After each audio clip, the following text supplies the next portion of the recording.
Shikuesa ABC News, ju përshëndes të gjithëve, unë jam Fabela Hoxha, jemi së bashku në hapësirën Breaking News, ku do të shohim zhvillimet më kryesore. Ka hyrë në fuqi armë pushimi Izrael-Iran pas 12 ditësh sulmesh të ndërsjelltash. Dy vendet kanë pranuar propozimin e Trump për armë pushim. Izraeli thotë se ra dakord për armë pushim pasi eliminoi kërcënimin bërthamor iranian. Qeveria izraelite tha se kishte arritur të gjitha objektivat e luftës së saj kundër Iranit, ndërsa Teherani tha se do të ndalë sulmet vetëm nëse Izraeli bënte të njëjtën gjë. Disa orë para hyrjes në fuqi të armë pushimit, Izraeli dhe Irani vazhduan sulmet ndaj njëri tjetrit. Ka hyrë zyrtarisht në fuqi këtë të martë armë pushimi Izrael-Iran pasi presidenti amerikan Donald Trump shpalli ndalimin e menjëhershëm të luftimeve dhe ju bëri thirrje palëve që të mos shkelin marrëveshjen. Ky armëpushim gjall shpresat për qetësimin e situatës në rajonin e lindjes mesme pas 12 ditëve të përgjakshme të konfliktit Izrael-Iran. Kryeministri izraelit Benjamin Netanyahu konfirmoi se Tel Avivi zyrtar kishte pranuar propozimin e presidentit Trump për armëpushim, duke deklaruar se vendi i tij kishte përmbushur objektivin strategjik për të neutralizuar kërcënimin bërthamor dhe raketor iranian. Ai paralajmëroi gjithashtu se çdo shkelje marrëveshjes do të përballej me përgjigje të ashpër. Armëpushimi ka hyrë në fuqi. Ju lutem mos e thyeni atë, shkroi Trump në Truth Social. Shpallja e armëpushimit u bë pas një vale 3 raketash të lëshuar nga Irani që sipas shërbimit izraelit të emergjencave shkaktoi vdekjen e 4 personave në qytetin Beersheba. Nga ana tjetër, autoritetet iraniane raportuan për 9 viktima në një sulm në veri të vendit. Armëpushimi erdhi pas përshkallëzimeve dramatike që kulmuan të dielën me bombardimin nga ana e Shteteve të Bashkuara të Amerikës të disa objekteve bërthamore iraniane, duke nxitur një kundërsulm të menjëhershëm të Teheranit ndaj një baze amerikane në Katar. Të martën herët mëngjes, dëshmitarë raportuan se pati shpërthime të forta pranë Tel Avivit dhe Beershebës. Agjencia gjysmëzyrtare iraniane CNN raportoi se raketa e fundit iraniane u lëshua pak para se të hynte në fuqi armëpushimi. Në Iran, një zyrtar lokal tha se 4 banesa u shkatruan në një sulm eror në provincën e Gileanit, duke vrarë 9 persona dhe duke plagosur 33 të tjerë. Sipas burimeve iraniane, ndër viktimat ishte edhe shkencëtari bërthamor Muhammad Raz Sedici, i cili dyshohet se u vra nga një sulm izraelit përpara fillimit të armëpushimit. Një zyrtar i lartë i shtëpisë Bardh deklaroi se armëpushimi u arrit përmes një telefonate direkte mes presidentit Trump dhe kryeministrit Netanyahu. Izraeli pranoi marrëveshjen me kusht që Irani mos kryente më sulme të tjera. Nëse gjithçka shkon siç duhet dhe do të shkojë, dua të përgëzoj të dyja vendet, Izraelin dhe Iranin, për guximin, durimin dhe mençurinë që treguan për të dhënë fund asaj që duhet quajtur lufta 12 ditore, shkroi Trump në Truth Social. Nga ana tjetër, ministri i jashtëm iranian Abbas Araghchi tha se Irani do të ndalte sulmet ndaj Izraelit nëse edhe Tel Avivi zyrtar do të bënte diçka të tillë. Sytë të gjithë botës mbeten ende drejt lindjes mesme për të parë nëse armëpushimi i dakordsuar nga presidenti amerikan Donald Trump do të qëndrojë në fuqi apo do të ketë thyerje të tij nga palët. Ministria e Jashtme ju bën thirrje qytetarëve shqiptar që ndodhen aktualisht në vendet e gjirit persik të tregojnë kujdes. Në një njoftim në rrjetet sociale, Ministria e Jashtme ka publikuar kontaktet e përfaqësive diplomatike të rajonit ku mund të drejtohen shqiptarët për çdo informacion, emergjencë ose ndihmë. Kjo thirrje e ministrisë vjen pas zhvillimeve të fundit, ku pas sulmeve të Shteteve të Bashkuara të Amerikës, Irani goditi me raketa bazat ushtarake amerikane në Katar dhe Irak. Ministria për Europën dhe Punët e Jashtme ju bën thirrje qytetarëve shqiptar në vendet e gjirit persik që të tregojnë kujdes dhe të qëndrojnë në kontakt me përfaqësi diplomatike. Në një njoftim zyrtar, Ministria e Jashtme i drejtohet qytetarëve shqiptar duke i këshilluar që të tregojnë kujdes të shtuar për shkak të zhvillimeve të fundit në rajon. Ministria ju bëri thirrje qytetarëve të ndjekin me vëmendje njoftimet dhe udhëzimet e autoriteteve vendase, të shmangin çdo situatë pasigur dhe të sigurojnë një komunikim vazhdueshëm me përfaqësi diplomatike dhe konsullore të Republikës së Shqipërisë në rajon. Për çdo informacion, asistencë apo situatë emergjente, qytetarët shqiptar mund të kontaktojnë me ambasadat në vendet përkatëse përmes të dhënave të numrave telefonike apo emaileve. Ministria për Europën dhe Punët e Jashtme thotë se vijon të ndjek nga afër situatën tashmë të tensionuar në lindjen e mesme, ndërsa po mban kontakte me përfaqësi diplomatike në terren me qëllim ofrimin e mbështetjes për çdo qytetar shqiptar. Mirë, në këto momente do ndalemi pak tek zhvillimet në vend, më konkretisht tek zgjedhjet e 11 maj dhe gjithçka që lidhen me këto zgjedhje, pasi Partia Demokratike vijon të bëjë kërkesat e saj për të shpallur pavlefshmëri të zgjedhjeve disa qarqe, nga ana tjetër në qarkun e Tiranës vijon ende numërimin i votave qoftë për partitë politike, por edhe për kandidatët politik. Do të shohim në fakt se si po vijon ky proces i rinumërimit dhe çfarë ka prodhuar deri në këto momente, nëse ka shanse të ketë një ndryshim të rezultatit të kandidatëve caktuar. Andon Kello do të jetë në këto momente për të na dhënë të gjitha informacionet e nevojshme.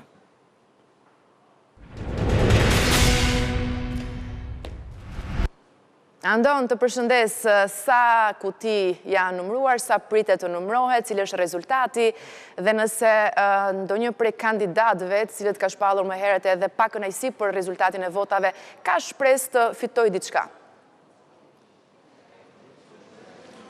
Po, tani jemi zyrtarisht në 50% të kutive të rinumëruara në qarkun e Tiranës, përkthyer ndryshe në 609 qendra votimi apo 234 flet votimit të rinumëruara, megjithatë në kutit e votimit janë gjetur, le ta themi, rreth 100 flet votimi në pak për shkak të probleme me shënimet në proces verbale, por jemi vetëm në 100 flet votimi në pak në mbi 234.000 vota. Megjithatë, deri tani rezultatet tregojnë se është Partia Demokratike ajo që po humbë më shumë vota nga rinumërimi, ose përkthyer ndryshe, komisionerët e saj kanë shënuar më shumë vota të padrejta në drejtim të partisë së tyre.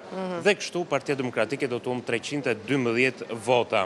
Partia Socialiste deri tani humbet 223 vota, ndërsa Partia Mundësia humbet vetëm 11 vota. Kjo e fundit tashmë është e sigurt në mandatin e saj të dytë dhe nuk ndjehet e kërcënuar nga mandati 14 i Partisë Demokratike, e cila po humbë disa fish më shumë se sa Partia Mundësia, ndërkohë shpresonte të rikuperonte. Megjithatë, në listat e kandidatëve, në listën e Partisë Demokratike, duket se Ilir Ali Mehmeti nuk ka më shpresa për të përmbysur rezultatin ndaj Orit Atabakut, diferenca është 2400 vota, por edhe me rinumërimin Ilir Ali Mehmeti po humbet më shumë vota se Orit Atabaku. Përkatësisht, 96 vota po humbet Ilir Ali Mehmeti, ndërsa Orit Atabaku 65. Më interesante situata është tek Partia Socialiste. Deri më tani, aty ka një garë shumë të afërt mes Olta Xhaçkës dhe Blerina Gjylametit. Diferenca zyrtare është 140 vota, por nga rinumërimi Olta Xhaçka ka humbur 46 vota deri më tani. Ndërsa është Blerina Gjylameti që për herë të parë ka hyrë tek votat e humbura. Pra nëse më herët Blerina Gjylameti po fitonte vota, tashmë po humb një vot. Dhe kjo e ka ndihmuar Olta Xhaçkën të rikuperojë diferencën e saj, duke çuar nga 86, që ishte një ditë më parë, në 95. Dhe me këtë marrë duket se Olta Xhaçka do të ruaj mandatin e saj të 18. Ndërsa mandatin e 19, me sa duket po e blindon Ornaldo Rakipi, i cili po humbet vetëm 17 vota nga rinumërimi, kurse Xhemal Çefalia, i cili pretendonte t'ia merrte mandatin e 19, po humbet vetëm 130 vota, pra disa fish më shumë se Ornaldo Rakipi. Kjo është dita e 6 e rinumërimit për qarkun e Tiranës, pritet që në fund të kësaj jave, ditën e premte ose ditën e shtunë të mbyllet rinumërimi për Tiranën, por me sa duket me këtë marsh nuk do ndryshoj asgjë, si mandatet për subjektet politike, ashtu edhe mandatet për kandidatët. E kuptoj mirë. Andon, të falenderoj për këtë pasqyrim të situatës të rinumërimit. Faleminderit. Por Sali Berisha vazhdon të mos njohë rezultatin e zgjedhjeve dhe të bëjë akuza për vjedhje votash, edhe pse në komisione e grupeve të numërimit ka pasur njerëzit e tij, pavarësisht të pretendimeve të kryeut të Partisë Demokratike, gjatë rinumërimit të kërkuar prej saj, opozita vazhdon të humbë vota që ishin shtuar padrejtësisht.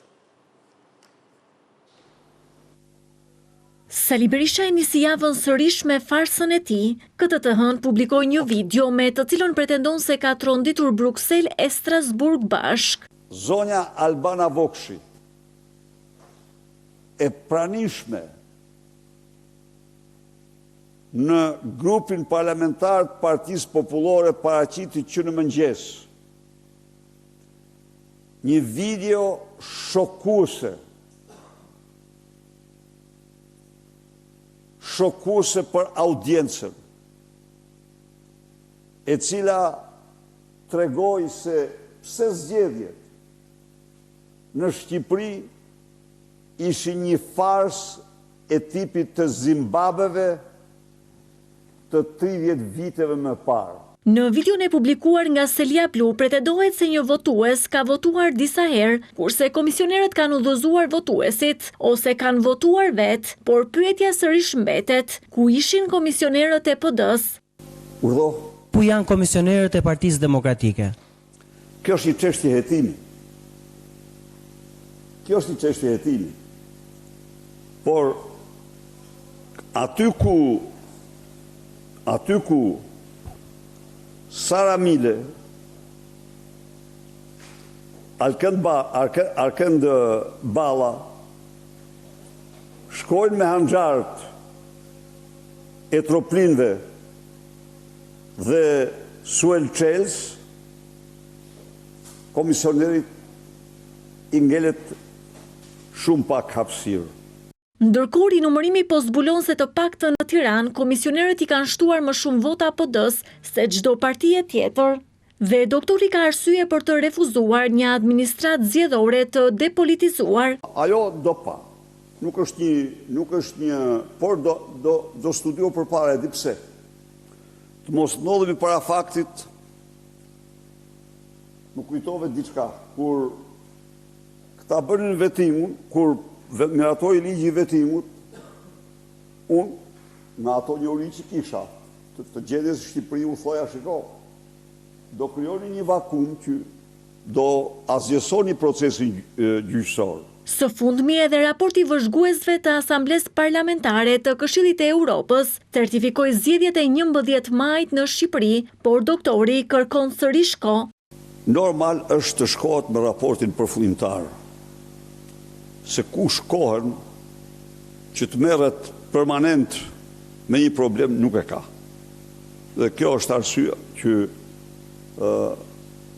në shumë vende ku duhet të ishin këto prova, akoma nuk janë, sepse duhet finalizohet raporti dhe të jenë pjesë e raportit përfundimtar. Por kolegji zgjedhor ditën e sotme do të shqyrtojë një nga kërkesat e Partisë Demokratike për të shpallur të pavlefshme zgjedhjet në 4 qarqe. Do të na sqarojë pak më tepër kolegja Greta Bullari.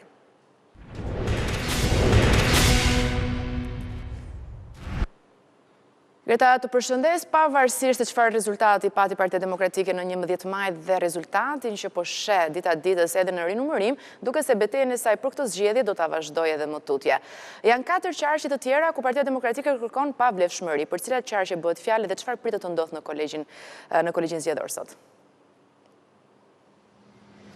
Fabiola, të përshëndes, po pikërisht në orën 11:30 pritet të nisin edhe seancat në kolegjin zgjedhor sa i përket edhe pative të Partisë Demokratike, e cila kërkon shpalljen e pavlefshme të zgjedhjeve në 4 qarqe. Fillimisht do të nisë shqyrtimi i kërkesës për qarkun e Vlorës, nga ku në zgjedhjet e 11 majit Partia Socialiste arriti të siguronte 9 mandate, ndërsa Partia Demokratike vetëm 3 mandate. Mëtej në orën 12:30 është parashikuar të zhvillohet edhe seanca përsa i përket qarkut të Beratit, me të njëjtin po themi argument edhe për këtë qark. Partia Demokratike kërkon shpalljen e pavlefshme, por edhe të përsëritjes së zgjedhjeve në qarkun ku Partia Socialiste në 11 maj arriti të siguronte 5 mandate, ndërkohë që Partia Demokratike vetëm 2 mandate. Në orën 14:30 do të jetë edhe shqyrtimi i Padisë Demokratëve për qarkun e Dibrës, ku edhe këtu Partia Socialiste arriti të siguronte 3 mandate, ndërsa Partia Demokratike 2 mandate.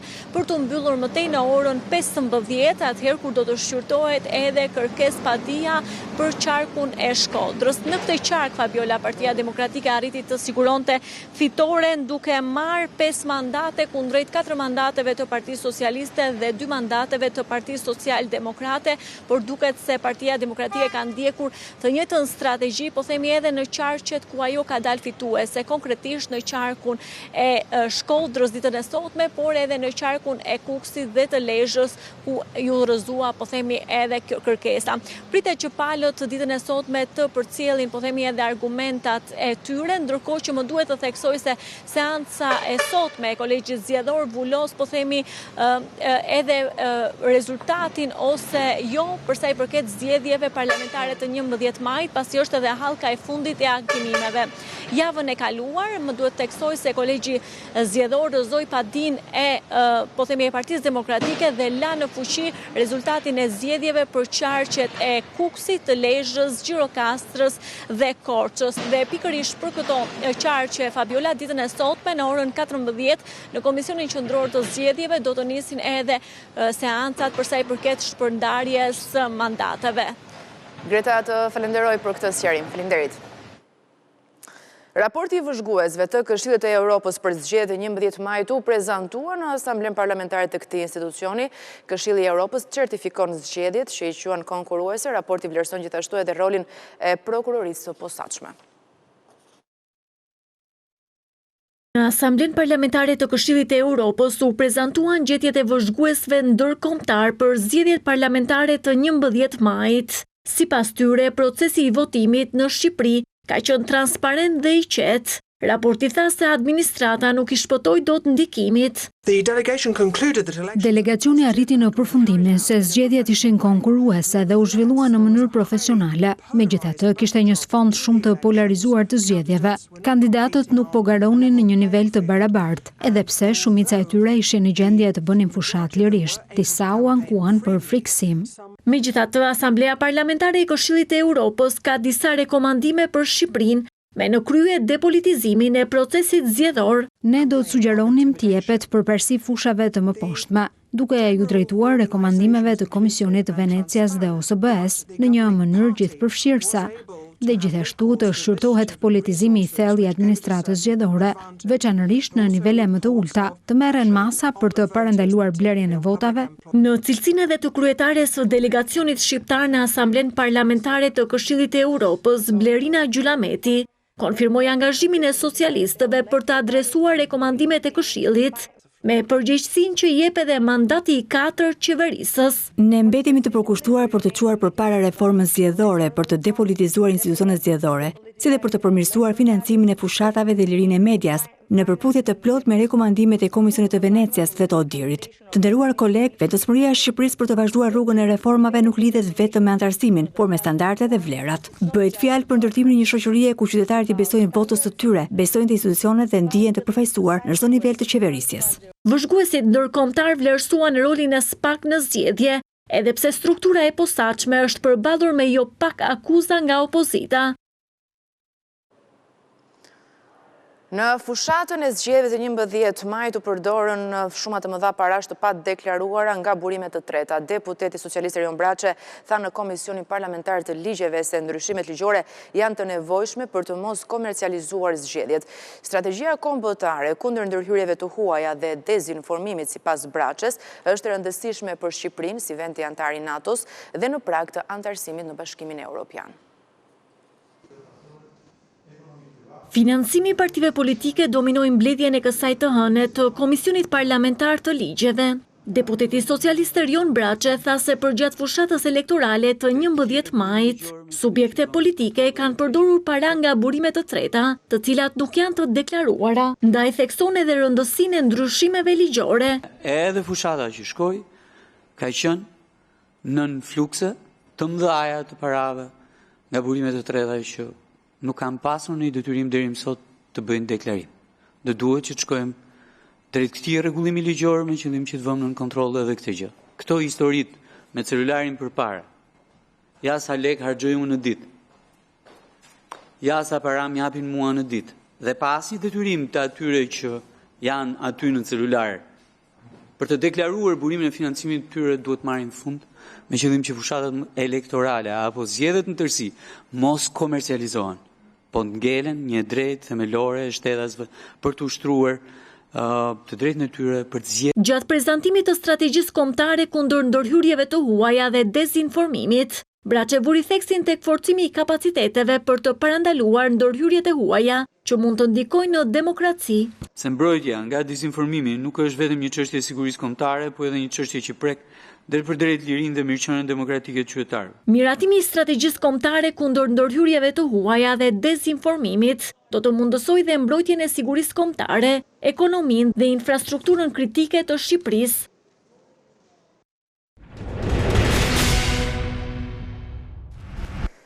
Një zhvillim i fundit që lidhet me konfliktin Iran-Izrael, mbrojtja ajrore izraelite ka njoftuar mëngjesin e kësaj të martë se ka kapur 2 raketa balistike të lëshuara nga Irani. Ushtria izraelite akuzon Teheranin për thyerje të armë pushimit që hyrë në fuqi në orën 4 të mëngjesit.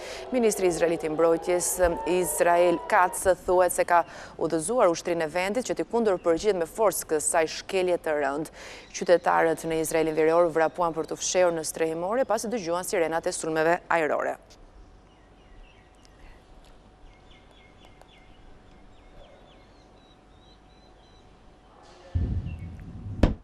Do t'jemi në këta momente me kolegun Leonida Musa, gjatë mesnatës ka patur një përplasje me armë në Golem, një person është plagosur, po do të shohim më të tjera detaj sa i përket kësaj ngjarje dhe se si paraqitet gjendja shëndetësore e të plagosurit. Leonida.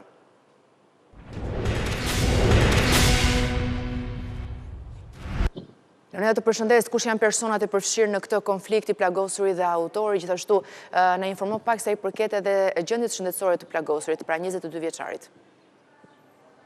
Përshëndetje Fabiola, në fakt është një ngjarje e cila ka ndodhur pak pas mesnatës mbrëmshme, pranë orëve të para të mëngjesit të sotëm në Golem të Kavajës, pranë rreth rrotullimit të Golemit, ku 2 persona të cilët kishin një konflikt të mbartur me njëri tjetrin, dhe konkretisht Luis Sheqi, 22 vjeç dhe Shpëtim Dedje, i cili në rastin konkret është edhe autori i plagosjes së 22 vjeçarit. Ata janë përplasur fillimisht me debatet të ashpra dhe më pas situata ka agravuar deri në përdorimin e armëve të zjarrit, ku përpasoi mbeti plagosur me një plumb në këmbë 22 vjeçari Sheqi, i cili është dërguar me urgjencë drejt spitalit rajonal të Durrësit, atje ku ndodhet në kujdesin e bluzave të bardha, nga ku na bëhet me dije se gjendja e tij shëndetësore është stabilizuar dhe është jashtë rrezikut për jetën. Ndërkohë, personi tjetër, pra autori i kësaj ngjarje, Shpëtim Dedja, është larguar menjëherë nga vendi i ngjarjes dhe policia po punon për të mësuar vendodhjen dhe më pas për të arrestuar atë. Sipas policisë, gjithçka ka ndodhur në harkun e pak minutave, ku 2 personat, si kundra thash edhe pak më parë, kishin një problematikë të mbartur me njëri tjetrin, një konflikt të hapur dhe ishin takuar pikërisht tek rreth rrotullimi i Golemit për t'u sqaruar. Por situata është agravuar dhe më pas janë përdorur armë të zjarrit, ku kishim këtë përfundim ku njëri prej tyre mbeti i plagosur me plumb në këmbë. E kuptoj.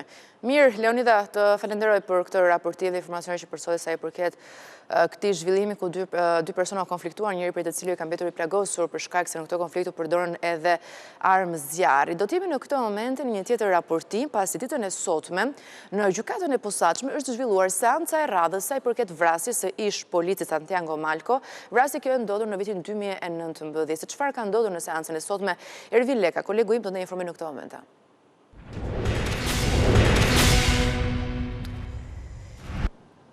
Ervin, të përshëndes, seanca gjyqësore për vrasjen e ish policit, ku janë në fakt disa persona të pandehur dhe të përfshirë në këtë ngjarje, çfarë ndodhi sot?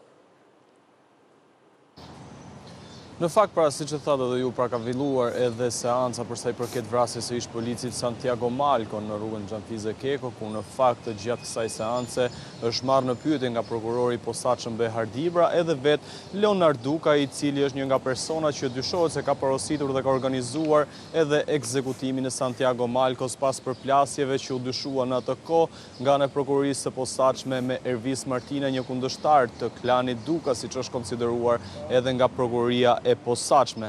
Në fakt, vetë Leonard Duka, duke u pyetur nga prokurori Behar Dibra, ka pranuar se ka pasur komunikime me Ervis Martinajn, por nuk ka pranuar pjesën që ka pasur konflikte babai Leonard Dukës, konkretisht me Ervis Martinajn, pavarësisht se në ato kohë u përfol se ka pasur një dhunim të babait të Leonard Dukës, apo edhe një rrëmbim nga grupi Ervis Martinajn dhe Santiago Malcos, por të paktën nga deklaratat e Leonard Dukës, ai ka thënë se me Ervis Martinajn kemi pasur vetëm kontakte, por asnjëherë nuk ka pasur konflikte për sa i përket babait të tij, ndërkohë që ka mohuar që të pranoj pra konfliktet edhe me persona të tjerë që i përkasin grupit të Ervis Martinajn. Martinajt. Në të tjera pyetje që janë drejtuar nga ana e prokurorit të posaçëm, gjithashtu pra janë sjell edhe bisedat në Sky ECC për gjithë grupin, pra si për të Leonard Dukës, por edhe të Ervis Martinajt, ku aty janë konfliktet mes tyre për sa i përket si lojrave të fatit, por edhe konfliktet si duket për territor apo për ushtrimin e ndikimit të tyre. Në sallë duhet theksuar pra se ka qenë edhe vetë nëna e Santiago Malcos, pra të ndjerit Santiago Malcos, ku kjo seancë është shoqëruar me tensione për shkak se nëna e Malcos i është drejtuar edhe Leonard Dukës brenda seancës duke ngritur edhe tonet e zërit se nuk do t'ja falte gjakun e tij, pra gjakun e djalit të saj, për shkak se edhe e akuzon si vrasje të drejt për drejt nga vetë Leonard Duka.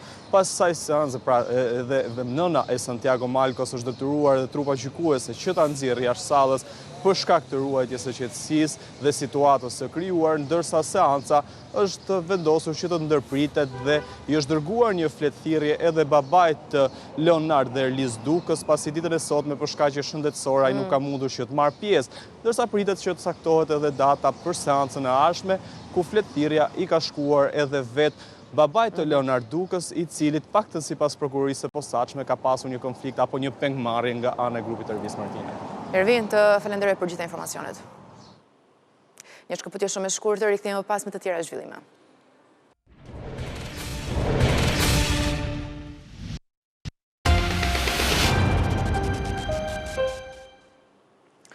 Kemi rikthyer në studio, vjojmë me lajmet. Qeveria po investon në sektorin energjetik në jug të vendit për t'u përgjigjur nevojave të banorëve, por edhe shtimit të turistëve. I tillë është në stacioni i ri i Sarandës, nga i cili përfitojnë furnizim cilësor me energji rreth 28.000 banorë. Zëvendës kryeministja Balluku theksoi se vitet e fundit konsumi i energjisë ka arritur në nivele rekord gjatë verës, duke i bërë të domosdoshme këto investime. Shtohen investimet në sektorin energjetik për të përballuar flukset turistike dhe rritjen e konsumit të energjisë. Zëvendës kryeministria, njëherësh ministre e energjisë Belinda Balluku, gjatë inspektimit të punimeve në 9 stacionin e Xarrës, tha se janë marrë të gjitha masat për të përballuar furnizimin e vendit me energji gjatë verës. Vitet e fundit, konsumi i energjisë elektrike në vend ka regjistruar nivele rekord gjatë periudhës korrigusht. Akoma nuk kemi ardhur në pikun e sezonit, ndaj edhe ne jemi duke u përgatitur për korrikun dhe për gushtin, duke qenë se edhe të gjitha dënat që marrim nga njësitë turistike janë që do ketë një rritje me 20-30% të volumeve krahasuar me një vit më parë, por ne jemi në pozita shumë më të mira se në 2024 dhe mbaj mend që volumet e tmeshme të konsideruara në atë kohë shkonin në 21.000 megawatt ose 21 milion kilovator, edhe ishte arrinte pikun dhe bindin gjithë në stacionet kudo në vend. Këtë vit, ose më saktë për referohem vitit kaluar, se këtë vit do shohim, do shta shkojmë edhe më larg, vitin e kaluar nga 15 korriku deri në 15 gusht kemi qenë me 28 milion kilovator në ditë. Ndërhyrjet në rrjetin energjetik janë fokusuar sidomos në zonën e jugut, ndërsa në fillim të vitit të ardhshëm pritet që të përfundojë edhe në stacioni i ri në Xarrë, i cili do t'i shërbejë rreth 28.000 abonentëve. Që e gjithë zona e jugut tashmë këtu ku ndodhemi, është një zonë e cila e shumë fishon numrin e banorëve nga maj deri në tetor. Nga ana tjetër është një zonë e rëndësishme edhe për sa i përket bujqësisë këtu, dhe ne kemi diskutuar nga fillimi që energjia në këtë zonë nuk duhet vetëm për banorët, dhe flasim për 7.000 abonentë që përfitojnë nga ky projekt, apo jo? 7.000 abonentë do të thotë 7.000 kontrata, por mesatarisht me 4 banor për familje, sikur ta marrim mesatarisht, flitet për rreth 28.000 banor të cilët përfitojnë. Por nga ana tjetër, siç tham, këtu përfitojnë të gjitha njësitë turistike, qofshin këto hoteleri, restorante etj, por për të përballuar sfidat për furnizim me energji elektrike gjatë verës është ndërmarrë një plan për të ndërhyrë në kohë në rast të problematikave. Një aksident rrugor është regjistruar mbrëmjen e dieshme në superstradën Lezhë Milot në dalje të qytetit të Lezhës. Një automjet ka përplasur një motociklet dhe si pasojë ka mbetur i plagosur drejtuesi i motorit. I dëmtuar i është dërguar menjëherë në urgjencën e spitalit të Lezhës, ku po merr ndihmën mjekësore. Fatmirësisht ai ndodhet jashtë rrezikut për jetën. Shkaqet e aksidentit nuk janë ende të qarta, ndërsa në vend ngjarje policia po heton rrethanat. Ishte gjithçka e përgatitur për Breaking News. Unë ju kujtoj të klikoni në webin tonë abc.news.al për të tjera zhvillime, gjithashtu ju mund të ndiqni edhe në radio në frekuenca 105 FM. Në orën 11 në Shqipëria sot, ne do të jemi sërish bashkë, qëndroni me ABC.